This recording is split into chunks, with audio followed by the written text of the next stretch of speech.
Most history books place the birth of modern communication in May 1840 with the arrival of the penny black.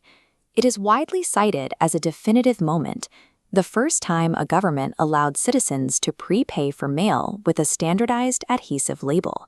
It cleared the massive administrative bottlenecks of the British Empire, making the physical act of sending a letter accessible to millions. But the traditional timeline is off. The penny black was not the world's first prepaid postal system. To find the actual start of this system, we have to look 2 years earlier, to a rugged colonial outpost halfway across the globe. In 1838, Sydney was a colony in flux. Its population was expanding rapidly, and its distance from London meant that local leadership often had to manage crises without waiting months for instructions from the Crown. The mail system was particularly broken. At the time, the burden of payment fell on the recipient. If a postman delivered a letter and the person wasn't home or couldn't pay, the post office lost money on the transit. As the city grew, these unpaid deliveries became a massive drain on resources. James Raymond, the Postmaster General of New South Wales, decided he couldn't wait for London to solve his deficit. He moved ahead with an unauthorized experiment to change how the colony paid for its mail. This geographic isolation provided a unique opportunity. Raymond had a small, contained environment to test a radical idea, one that would prove to be years ahead of the reforms happening back in England. On November 1, 1838, Raymond introduced the stamped wrapper. It was a simple sheet of foolscap paper, and it featured the post office seal embossed directly into the center. This shifted the burden of payment. In the old system, delivery relied on a transaction at the doorstep. In Raymond's new linear path, the center paid for the paper up front, guaranteeing delivery. Citizens bought these sheets, wrote their message, and folded the paper into an envelope. The embossed seal signaled to the postman that transit fees were settled. This invention is largely absent from public memory because of its form.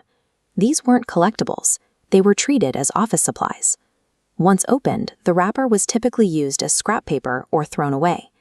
Technically, it differs from what we use today because it was a stamped wrapper rather than an adhesive label. The payment was part of the paper itself, not a separate sticker. Prepaid postage arrived as a practical, disposable solution to a local problem. It was a utilitarian piece of stationery designed to solve a budget crisis in a colonial port. By 1850, the volume of mail in New South Wales had outgrown the wrapper system. To keep up, the colony finally transitioned to adhesive stamps. These were known as the Sydney Views.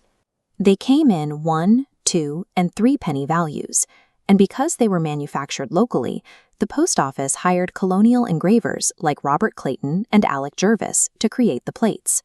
This local production was a manual process. Every stamp on a sheet had to be hand-engraved onto a copper plate. This led to unique variations. Each stamp had slightly different background lines. The soft copper also wore down quickly. Heavy printing cycles caused the fine details to blur, requiring constant retouching to keep the images legible. This rapid cycle of wear and repair shows a colony struggling to build a communication network that was growing faster than its tools could sustain. Because the 1838 wrappers were considered disposable scrap, they are now incredibly rare. Modern collectors have spent decades searching through government archives and private family correspondence just to find a handful of surviving specimens. The original plates for the 1850 stamps are also gone. Once retired, the government ordered the plates to be physically defaced with chisels, ensuring no one could ever use them to print forgeries. Piecing this history together required historians to act as archivists, cross-referencing post office gazettes with dated letters to prove when these systems actually launched.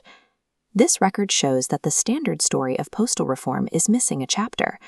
2 years before the British Treasury finalized the penny black, the authorities in Sydney had already designed, issued, and successfully used a prepaid system.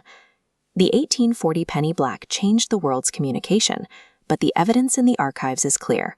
New South Wales was the first to put the idea into practice.